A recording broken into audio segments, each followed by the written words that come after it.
Welcome to Basic Brewing Radio for Thursday, May 12th, 2011. That means Friday is the 13th. I'm James Spencer. Here at Basic Brewing Radio, we're all about home brewing. But this week, homebrewer Don Osborn shares a couple of beers brewed only with Brettanomyces. Will they be too funky? Will they bring the barnyard and the shower drain? Stay tuned and see. If you're new to home brewing or would like to get into the hobby for the first time, check out our website, basicbrewing.com, where you can find archives of our audio and video podcasts and our DVDs to walk you through basic and more advanced brewing techniques. Also, you can find our brewer's logbooks to help you log and track 50 batches of beer. You can follow me on Twitter. I'm Basic Brewing, all one word. Also, you can find me on Facebook at facebook.com/basicbrewing.james. And our show page on Facebook is at facebook.com/basicbrewing. Thanks again to everybody clicking on the Amazon.com associate link on our basicbrewing.com site. Whenever you think of Amazon, think of us and click on our associate link first. It won't cost you any extra, and you'll be helping us to bring you the show, and we greatly appreciate your support. We also have associate links for Brew Your Own Magazine and the American Homebrewers Association on our site, too. You can find our Basic Brewing iPhone and Android podcast apps on their respective stores, and we're on the BlackBerry podcast directory, too. I'm going to keep the opening remarks brief because we covered a lot of ground. First of all, the deadline for the Brew Your Own Magazine Basic Brewing Radio Collaborative Experiment on Glassware, tasting beer in different glasses, is this weekend, May 15th. So have a party, get your friends over, collect some data, just all for science. Don't have any fun because it's serious business. Also, I realized that I neglected to mention the link for the data forum last week. That is at basicbrewing.com/experiment. Earlier this week, I brewed my beer for the other collaborative experiment that we're running, whether rehydrating dry yeast has an effect one way or the other on your brew. And those carboys are bubbling along nicely. No spoilers. The deadline for that one is July 15th. Going into the mailbag, this one is from Jeroen. He says, I was watching your latest video podcast and just had to make a comment on the beer ban at the UK royal wedding. I had the opportunity once to attend a reception at the Royal Palace in Brussels, hosted by the King of Belgium. Well, he only served Belgian beer and no wine. Just thought you'd like to know. Well, very nice. Awesome. I bet it was good beer, too. Beer is fit for royalty, At least some beers are fit for royalty. Arch also writes in after seeing our latest video podcast. Arch says, I spent the last week helping old friends and new friends through the devastation of a tornado. I took a few minutes to relax this evening and watched your video of the 28th of April. May I suggest that your webmaster in Austin place a donation link on your site? After all, beer drinkers are a generous lot. And I wrote back to Arch, and he suggested, one of the suggestions was the American Red Cross. So if you go to basicbrewing.com, there is a banner that will take you to the Red Cross donation page if you want to help out. We've got a lot of flooding coming up as well that people are going to need help with, too. And so if you click on that banner, you'll go to the donation page, and we do not get a share of that. I'm not that greedy. Or you can just go to redcross.org directly to help out with that. This comes from Don Osborn, who you will hear in just a couple of minutes. Don tested out Sean Terrell's new refractometer correction formula. Don says, and I'm paraphrasing here, the final specific gravity of a beer that he was working on was 1015, and the final Brix was 9.5. So he measured with the hydrometer and the refractometer after fermentation. Don says, a couple of the calculators on the internet said my specific gravity would be either 1.007 or 1.008 based on the final Brix reading of 9.5. But Sean's calculator said that my specific gravity reading would be 1.0146 or 1015, which is what it was. Don says, so I would say that yes, his calculator gave me a more correct specific gravity reading when I inputted the final Brix reading. as well as the original ones. I guess that means I might be able to rely on Brix readings for fairly accurate specific gravity values, but what sample am I supposed to drink? Good point. I think I'll stick with the hydrometer post-fermentation, because you get to sip the contents of the little tube there. Not much to drink off the refractometer. Good news there for Sean and his new formula. Finally, Noam from Israel wrote with this. He said, since you mentioned National Homebrew Day on your last show, I thought I would drop you a line and let you know how we celebrated it here in our neck of the woods. So we got together for a second annual brew party, which we hold every first Friday in May. And he sent a link to the website with lots of pictures. Just looked like a beautiful day. And Noam says, by the way, although many of the brewers brewed a wheat beer, either Hefeweizen or wit, there was one guy who brewed a James Spencer 100% wheat beer. Brew in a bag, of course. Well, cool. That's awesome. I hope that you'll let me know how that beer turned out. I've certainly liked all the 100% wheat beers that I've done so far. So it's fun to hear of somebody else trying that technique. Well, now let's get on to the interview. I do appreciate hearing from everybody, and there's also some more interactions on Facebook as well. But let's get to the interview this week. Homebrewer Don Osborn sent us a couple of beers brewed with nothing but Brettanomyces, which is sometimes known as a wild yeast, although here lately it's being tamed by more and more brewers who are getting some nice funk in their brews. So I invited Andy Sparks of thehomebrewery.com to join me for the tasting. Well, Don Osborn, welcome back to Basic Brewing Radio. Glad to be here again, James. And here in the studio is Andy Sparks. It's always a treat to be here, James. I asked Andy in because he's been playing with Brett a bit as well. But before we get into that, a weird coincidence today, Don. I got a tweet from Luke on Twitter, who goes as Red Dragon 83, who asked me if I had done a dandelion wine before. Okay. Yes. He said that his dandelion wine looked green in the fermenter, even though he used only the yellow parts of the dandelion. And I said, odd that you should mention it, because I'm going to be talking to Don Osborn tonight, and we had him on the show talking about his dandelion wine. And he said that he had listened to that show, and he got the inspiration to do it from you. Hey, that's great. So how weird is that? Somewhat weird, James. I mean, I hardly ever get a question about dandelion wine, and on the day that you're not masquerading as Red Dragon 83, are you? Not that you know. So was your dandelion wine, was it green in the fermenter? It was a little bit of a greenish, murky yellow color. That could be from, even if you are using only the heads, you still might be getting some of the green on the bottom of the head. I know I did, but maybe just the yellow flowers. Maybe, I mean, this may sound weird, but maybe somehow they just turn it to be a tinge of green. But what he will find is when it's done fermenting, a lot of stuff will settle out. And what you are left with, it is similar to beer or wine or mead, but it will be a lot clearer, and some of that color will probably settle out.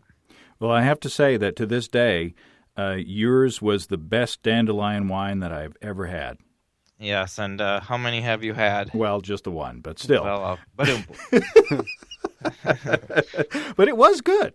It was good. If I would have thought about it, I should have sent another bottle down, but I didn't think about it. Well, maybe next time. But you did send some other beers. You sent one, and one of the beers that I tried was a smoked Helles, and I tweeted about that, and I went to your website to try to find the recipe, and it was a tasty beer, and I found that you had done a video on YouTube, and you've got a whole YouTube channel filled with all kinds of stuff. That is true. And what's your call name on YouTube? It is one word, Don Osborn, and the last name is Osborn. And I've received a lot of very encouraging comments over the last few years that the things that I have posted have given a lot of people a lot of ideas. Kind of my biggest claim to fame is helping people see that you can get into all grain brewing without a lot of expensive equipment and without doing an 8-hour brew day. Well, there And you go. so I always appreciate when people say, "Hey, man, I saw your video and it really helped me get into all grain brewing." So yeah, those are out there. Now, one technique that you used on this smoked Hellas was you did your mash in the evening, and then you held that overnight, and you did the boil the next day. And I've gotten questions from people on, I'm a busy guy, I've got a family, I don't have time to do a full brew day in one day, full all-grain brew day in one day. Can I split the process up? And you not only did it with that beer, but you've done it with other beers as well. How does that work? I wish I knew where I got the idea from, but just like you're saying, I guess the idea is just kind of out there in people's minds, especially when you don't want to commit half of a weekend day, especially if you do have kids, to your brew day. So it works in the way that you do your mash, you do a mash out if that's what you're doing, or however you do your mash. You collect all of your wort, and I put it into a brew pot. I just collect it into my brew pot as normal. And then what I do, I don't heat it up additionally at that point, although a person could. But what I do is I take the wort that is probably about 150, 160. I try to raise the temperature as close to 168 as I can, but just, assuming there's a little heat loss in the process. And I cover it with a bunch of blankets. I go to bed, and usually pretty much kind of right away in the morning, I get going on it. Otherwise, if I need to do some things in the morning, I can return to it in the late morning. And the temperature is usually going to still be in the 130s.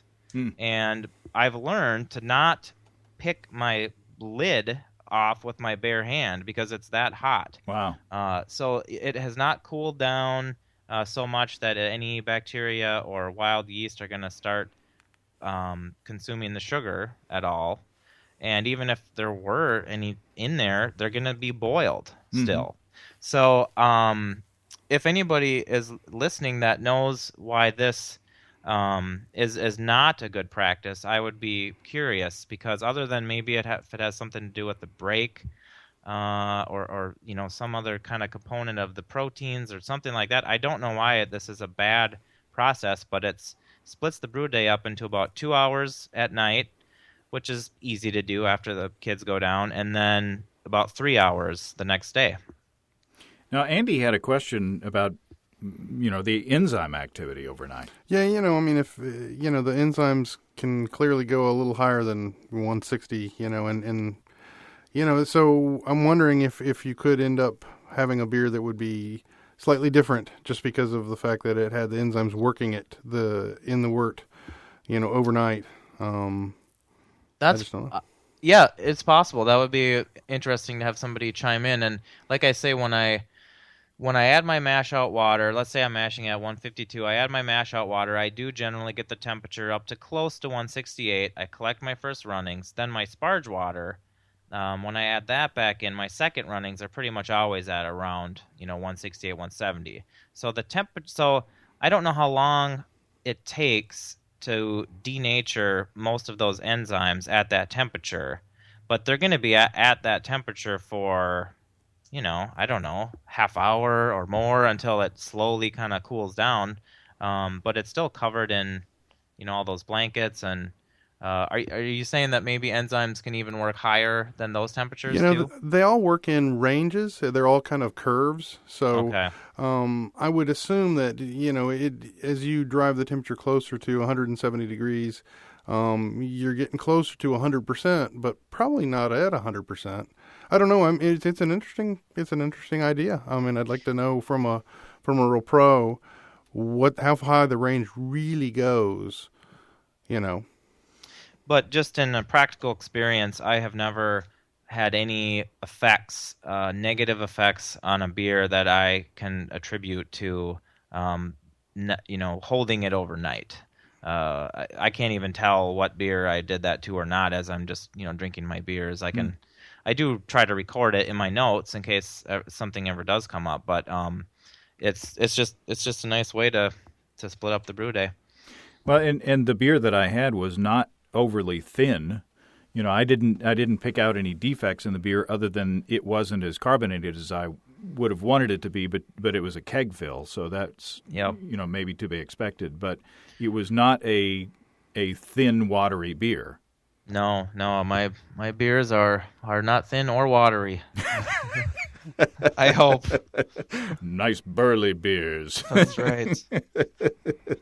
I like the delicate beers too, but even those, I mean, I'm sure I've done my German Pilsner, my Maibach, my Helles, those types of beers with that same process, and they taste just as I want them to. Well, it'd be interesting to hear from others out there as well if they do this on a regular basis, and if they've done side-by-side comparison with beers that they have fermented or that they have brewed all in one day, stretch. And then saving it overnight. So that would be another experiment, I suppose. Yeah, well, there you go. Always experimenting, aren't we? Yes, we are. I mean, who knows? Who knows what effect it would have? I mean, we can only conjecture. We can only guess what could happen. Well, maybe somebody will chime in. But the reason why we're here is that when I was up at Minneapolis at the National Homebrewers Conference almost a year ago, you were there, and we got to meet in person. And you answered the call. Steve and I were asking where we could get Surly Abrasive because we had stumbled upon it in a little cafe close to the Surly Brewery, and I fell in love with that beer. It's an awesome double IPA. Yeah. And we discovered that it was fairly rare, and so we put out the call. Where can we get more Surly Abrasive? And you not only answered the call, you called the hotel room and said, "I've got some right here." So we That's right. We met and purchased the beer from you, and we learned where you got it, and we were able to get some more. So and we brought some home to Andy too. Yeah, thanks. It was quite tasty. But people definitely want to try that beer, and I'm always happy to help. It was wonderful. But also, you said, I want to do a Brett experiment, and would you be interested in talking about that? And I said, well, yeah. So you did. And what we've got here is two beers in front of us. What did you do? What did I do? What I did was, like many people out there, your journey in beer takes different courses, but often you end up eventually at the sour beers, the wild beers, the funky beers. I mean, isn't that just kind of how it seems to go? Your palate just you blow your palate in every category except the Right. sours, and then you go there. So I have had an interest in these beers for a while, and you have had people on your show, namely Michael Tonsmeyer, who has made some of these beers. So he was one guy that I had heard about that had been doing this, but then I definitely want to mention another paper that is out on the internet. I can send you the link, but it's pretty easy to find if you just Google this paper called Horse of a Different Color. And it is this paper that a bunch of people made beers with only Brettanomyces, and they used different strains of Brettanomyces, and then they sent the beers to each other, and then they did a chat, and the parts of the chat are recorded in this paper, and they're just describing what they're tasting. And when I read that, I believe actually Michael Tonsmeyer was a part of that too, but also like Tommy Arthur, I think, is in that. Wow. And then a few other people. And one thing that I just couldn't believe was they were just talking about these beers like they were quite normal tasting. They were often commenting saying, wow, this is much more sort of normal tasting than I would have expected when you make a beer with only Brettanomyces as the as the fermenting agent. Hmm. And so when I read that, I thought, okay, I'm going to do this someday. And it was at least a couple years later that I finally just was like, okay, this is it. This is happening. So what I did last May 31st, so just a couple weeks before we met at the conference, is I took Charlie Papazian had posted at some point a clone of Orval, and that being one of the easiest beers to get that has a noticeable Brett character, even though I think they just finish it with the Brett. Mm-hmm. I thought, okay, this will be a nice base, beer as far as just the grist, and the hop addition is simple. Basically, I just took 11.5 pounds of Pils malt, and I just used domestic raw Pils, and half a pound of a 20L caramel malt, so 12 pounds, and 1 ounce of German tradition for a 60-minute boil, just to get some bitterness in there.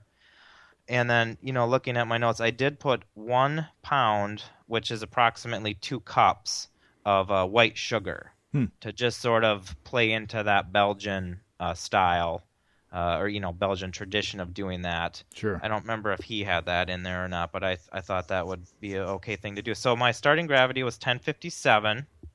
What I did is I made it so I could end with 6 gallons of wort. I split it into 2 carboys, 3 gallons each, and all I did was dump in Y yeast, Brettanomyces clausenii into 1 carboy, and then Y yeast, Brettanomyces lambicus into the second one.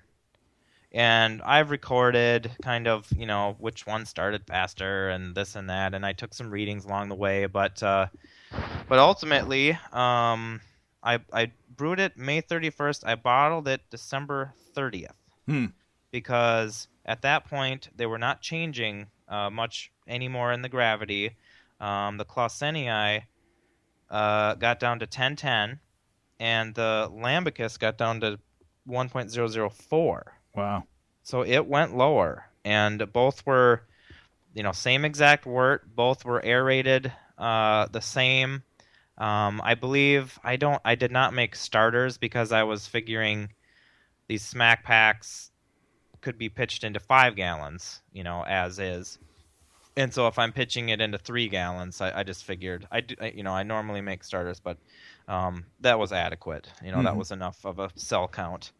So yeah, I let them sit long enough until they were not fermenting anymore, and then I bottled them. And now that was 5 months ago now that they've been in the bottles. So did you keep them in the primary fermenter that whole time? No, I actually racked to the secondary.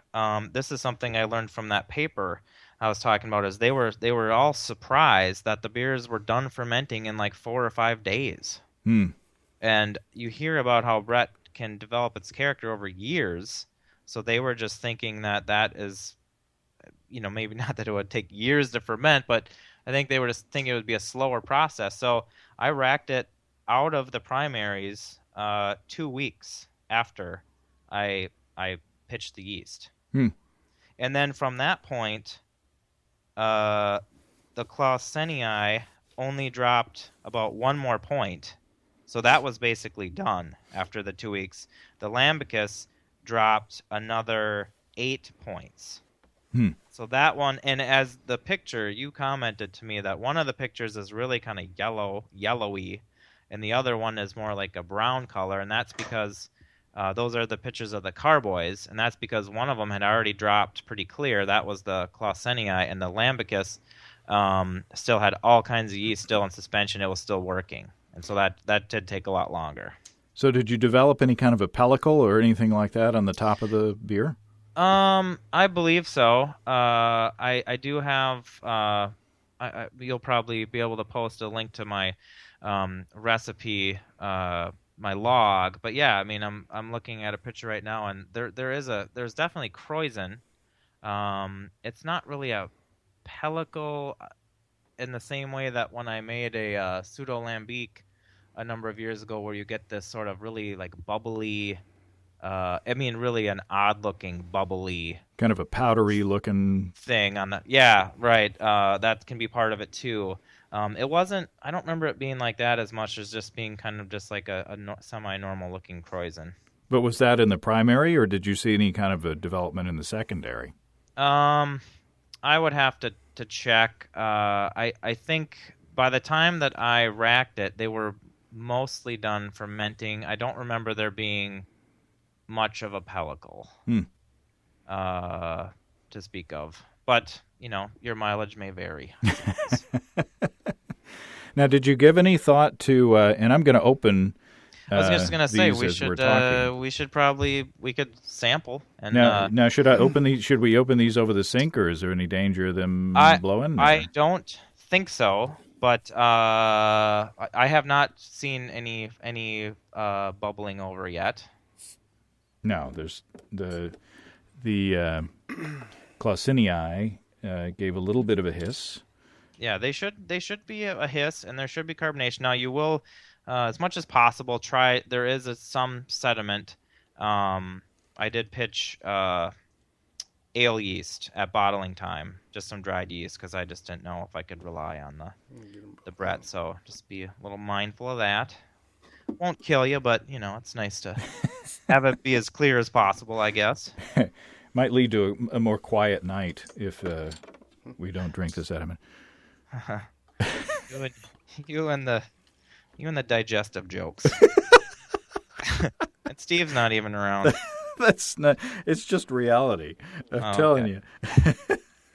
So, yeah, I'm going to be drinking these along with you guys, and I look at these now, and they are about the same color, which makes sense, and they're pretty clear. And they were not the same color for some time, until the one finally got done fermenting and sort of was dropping more clear. So these were about 6 months in the fermenters, one and then the other. Yeah, they were. Yep, that's about right. 7 months almost to the day total, from brew day until bottling day.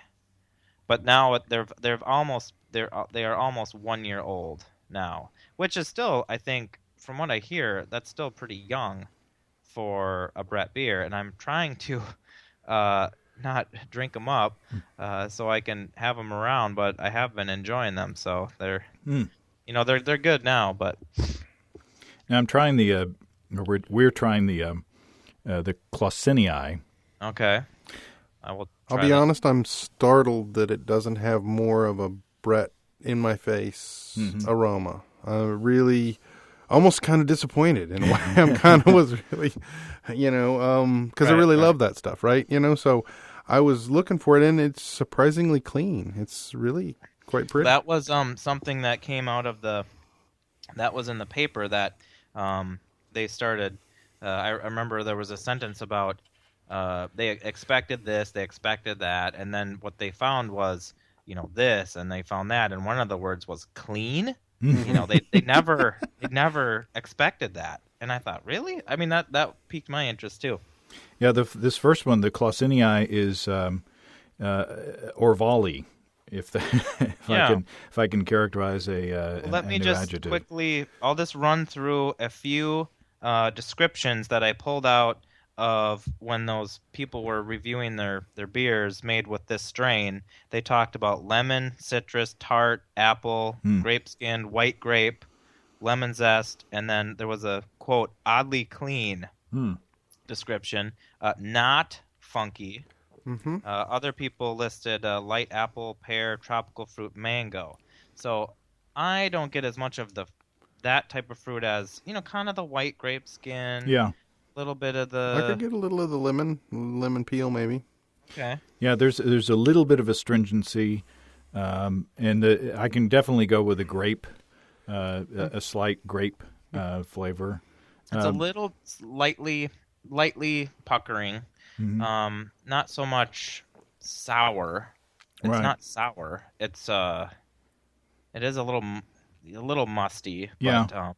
It reminds me a lot, and I'm sure you've heard me talk about many, many times my little Orval experiment where I made just a lightly hoppy beer and put Orval dregs in the bottling bucket. It reminds me a lot of that beer. Okay. Now, one thing I will point out that I learned after I made this beer, and if I was going to make it again, I may do differently, is what I learned is that if you aerate your beers that you're making with Brett like this, you will probably be decreasing the overall character of the Brettanomyces. You're going to help them increase their cell count at a more rapid pace, and what that's going to do is basically, if you want to get the most Brett out of this type of a process, then you would not aerate. And I learned this after the fact, and I had aerated. So, Andy's comment is interesting because if I would not have aerated, both of these may have more Brett character, even than they do. It might also explain why adding Brett at the end, when it then would be an oxygen-starved environment, it sets it up to take off at least and throw off its most unique flavors without having to do a whole lot of fermenting, really. Yeah. That could be, and I also wonder, some of those beers, I wonder how old some of them are or how long they were aged, because, this one is not even quite a year old. This one maybe, there's not a lot left for the Brett to do, but maybe in a year, maybe in 2 years, these beers even taste different. I don't want to quite finish this one. I want to try the next one. Yeah. This is a very, very tasty beer. Yeah, it's very nice. Yeah, unless you told me that it was Brett, I probably wouldn't have called it out as a Brett beer. Do you think that you would think that there was something? Yeah, there was though? something. There is a little something, but I just don't know. It's not that kind of barnyard thing that I usually is the big red flag you usually get. We just would have thought you were a careless brewer. Right. No, because it doesn't taste. It doesn't taste off. No, it doesn't taste spoiled. Yeah, it just tastes a little funky. It is a little bit, but you're right. Water? It proves that what you read about is true. You can make a beer that is not out there, not all that out there. Just only using a Brett strain. One quick note about this pronunciation. I don't really know what I'm talking about, but I asked my local homebrew guys. I said, does anybody know how to spell this or how to pronounce these words? I always want to say lambic, but they're like, it's more like lambic. And this would be more like lambicus. And I'm like, okay. And the second one, Clausenii, it looks like Clausenii, but it has 2 I's at the end. And right. I had more than one person say, actually, I'm pretty sure it's Clausenii. And I thought, well, that gives the 2 I's, that makes them do something then. Yeah. It's kind of like Hawaiian. When you go to Hawaii, if it's got 2 A's in the row, you say both of them. So we'll just go there. Yeah, I like it. It's as long as I can remember to say it that way. I like it. Well, we'll just pretend it's that way, and I'm sure we'll be corrected if it's not. We will pretend. So yeah, it'll be interesting when you get to the next one because. I won't spoil anything. Yeah. Don't spoil. We have rinsed. We've gotten some water. Oh, I see. Are you not gonna have any more of the other one around? Oh, we will. But okay. But we're clearing we're clearing the way. You're rinsing your palate. Erasing the chalkboard or the whiteboard, as it were. Okay. Yeah, this one has a little more of a funky taste to it that the other one didn't have. This is much drier. It's got less body. This did go down to 1.004, and the other one was 1010. So you're right on that. It is a lower final gravity. It's more watery. Mm-hmm. I don't just right offhand. I don't like it as much. I mean. Not slamming the beer, but I prefer the other one. I will tell you a quick story. Up until last night, The only times I had drank these beers was drinking both of them side by side. And every time I did that, I always preferred the Clasenii, and I always thought, oh, the Lambicus, it's okay. I just don't like it as much. Well, last night was the first time that I did two things. One was I had bottled some of these in 750 Belgian, bottles with corks. And that was my first time doing that. And last night I had a couple friends over.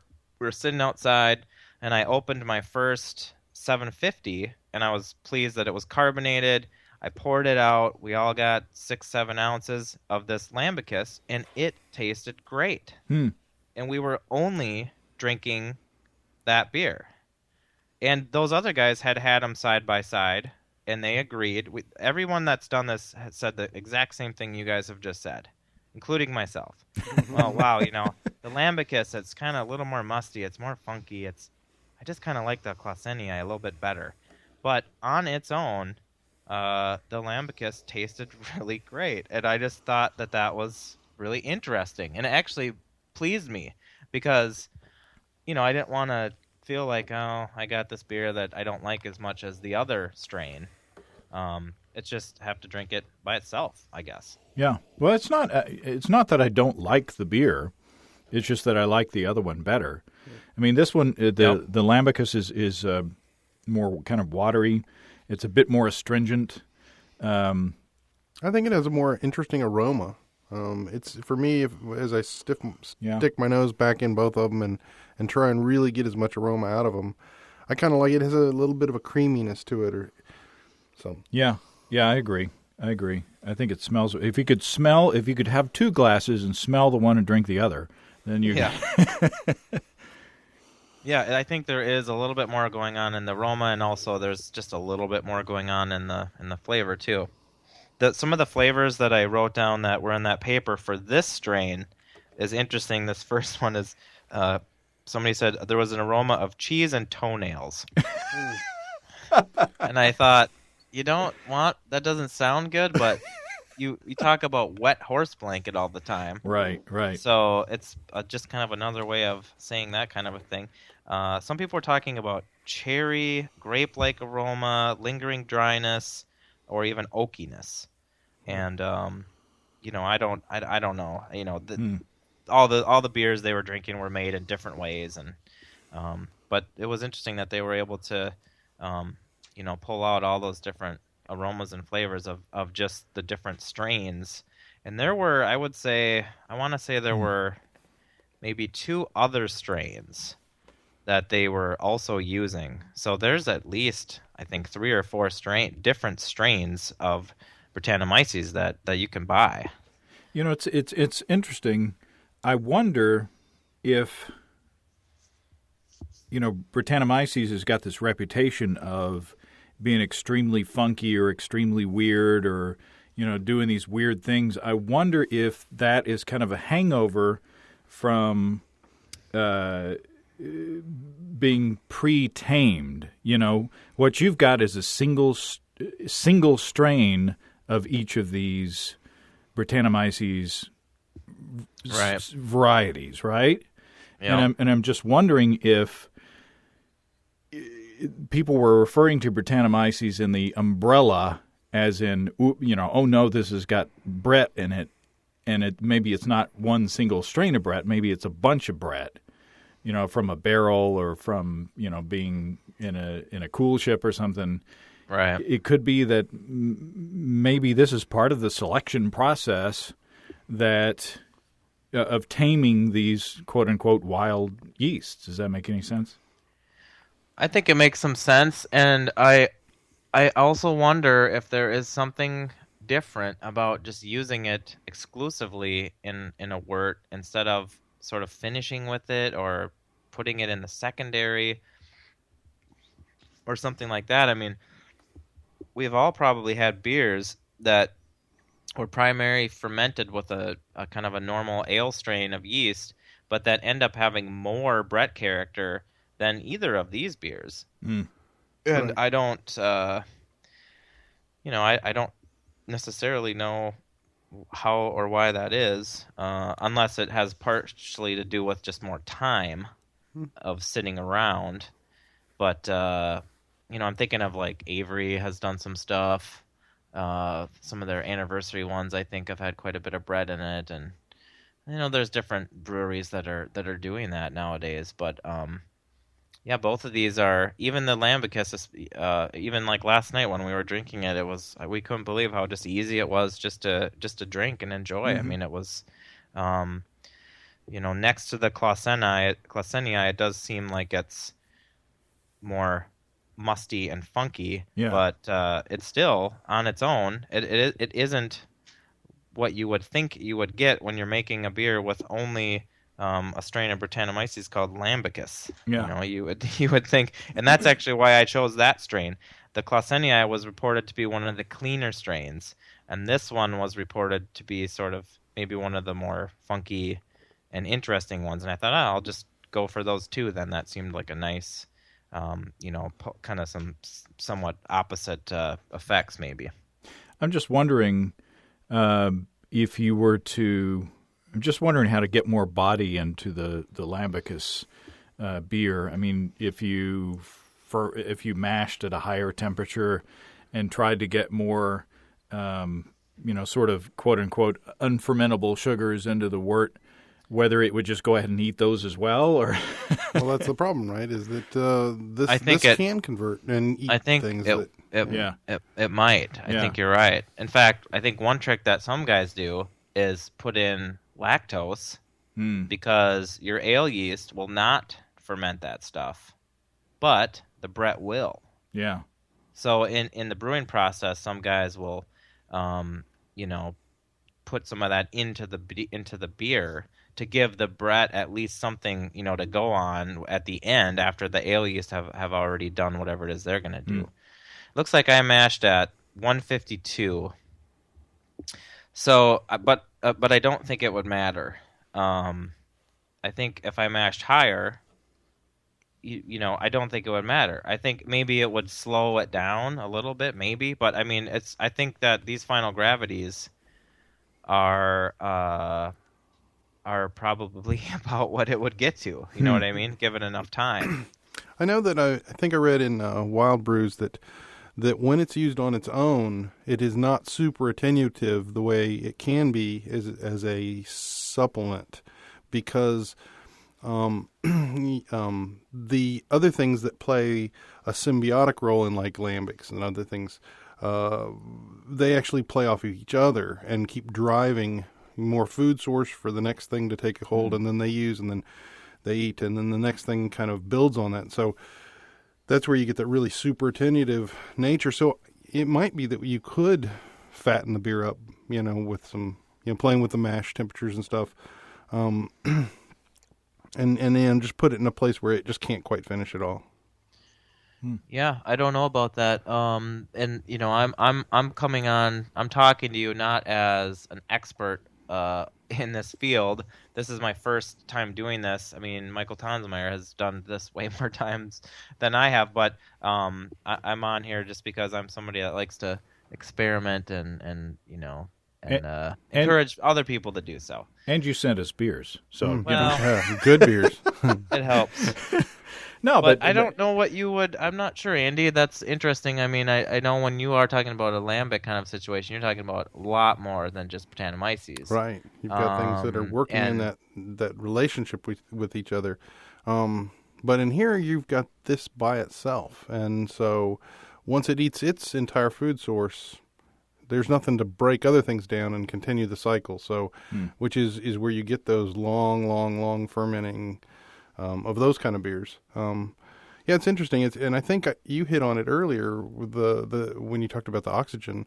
That really seems to me to be an indicator of when you get these beers, when they get to tasting funky and throwing off their flavors. I think you may be onto something that. But I still feel like that they would have to have something to consume, something to. If you just sort of dump it in there and it's not increasing, right? I don't know what it would be doing. Well, I've done some beers where I will put the bread in near the end, and I actually try to get it in so that it is in with only the priming sugar, so that the only thing it has to eat is the priming sugar. Okay. So that I'm only getting some Brett character, because the fear is that you'll bottle it and then it'll go into that cycle where it just keeps getting more and more attenuated and basically blowing up eventually, Right. breaking the bottle. That's why when you're doing this kind of a thing, you do want to, unless you're kegging it, then it won't really matter. But if you're going to bottle it, you want to make sure that it's done fermenting. Right. Otherwise, and it was interesting. The Clausenii got to pretty much its final gravity that it ended up being at 7 months after I made it. It got to that gravity in about 2 weeks. Whereas it took the other strain quite a bit longer. It was dropping, let's see, 10:06. When was this? September. In September, it was down to 10:06. But then at the end of December, it went down to 10:04. So it just was dropping, month after month. It was still dropping a little bit. But I do wonder if there's something, somebody could maybe write in if they're aware, but if there's something that Brett will not ferment, but that could add a little body. To me, when you drink a goose or some of these types of things, they are this low in final gravity. So it's more like a wine almost. And maybe you make up for that in the mouthfeel by overcarbonating. Or it's just sort of a different experience than a lot of the other beers that that we're used to drinking. Right. Well, these are both exciting beers. Yeah. As they've come up to room temperature, they're really interesting. I mean, they were interesting to begin with, but of course, as they warm up to room temperature, they're opening up, and there's more kind of fruit flavors coming through. And I think that the Lambicus or whatever it is, the L one, is getting more interesting as it warms up. And it does smell good, and I mean they both taste good. I mean, like you said, these are both drinkable beers. It's not like, I mean, I've had funky beers that, well, I rarely get a beer that I can't finish, but but I've had one or two funky beers that it was just, way too much shower drain or locker room or, you name it. And it was like, holy smokes, just too much. But at the same time, I've had, oaky beers or you name the trick that you can throw into a beer. You can put too much into it. But these are well done. I think, I think that these are funky without being way too overboard funky. And I, like Andy, am surprised that you can do that with a 100% Brettanomyces beer. And that was my motivation to give it a shot, was to see if what these other guys were saying, if that was going to be my experience. And I could definitely see doing this again. I may or may not alter a strain or two, but I would definitely not aerate. Yeah.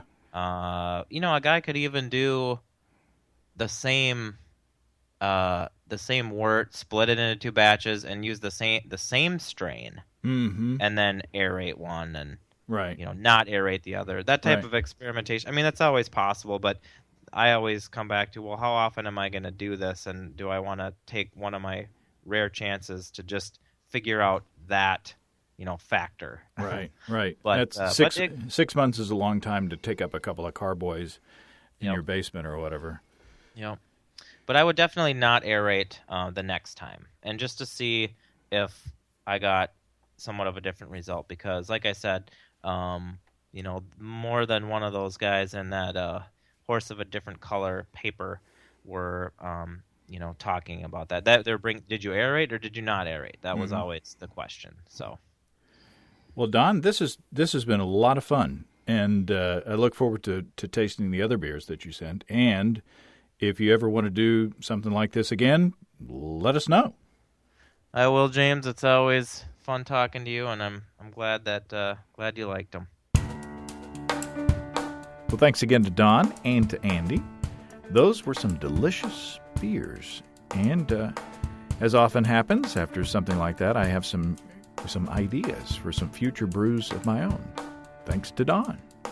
Be sure to check out his stuff on YouTube, and be sure to check out Andy's store as well at thehomebrewery.com. If you have brewing questions, show suggestions, or just want to say howdy, write to james@basicbrewing.com, or just fill out the contact form on basicbrewing.com. And please don't forget to tell us where you're from. You can find our DVDs on our website, Extract Brewing and Partial Mashing, Stepping into All Grain, Low-Tech Lagering and Decoction Mashing, and Introduction to Wine Kits as well. And you can also find our brewer's logbooks. We still have a few. You can log 50 batches of beer in those. And we've also got combo deals and shirts on our site, too. You can see a listing of the fine folks across the country who sell our DVDs on basicbrewing.com, and if there isn't a vendor in your area, you can order them online in our online shop at basicbrewingshop.com. Thanks to everybody who's continued to click on our Amazon.com link. We appreciate the support there. Our featured products this week that were purchased through the link are the Food Substitutions Bible, more than 6,500 substitutions for ingredients, equipment, and techniques, and Park Tool Machine Thread Storage Hook with Nut. Thanks again, everybody. Remember, I can't tell who bought what, so no worries there. Just click on the Amazon.com logo on our site the next time you feel like Amazon shopping, and we appreciate your support. And don't forget, you can also join the American Homebrewers Association or subscribe to Brew Your Own magazine through the associate link on basicbrewing.com. That's all until next time, till next week. Until then, thanks for listening. I'm James Spencer. Production help for Basic Brewing Radio and our website is provided by Kelly Dotson. Basic Brewing Radio is a production of Active Voicing. We'll talk to you next time, everybody. So long.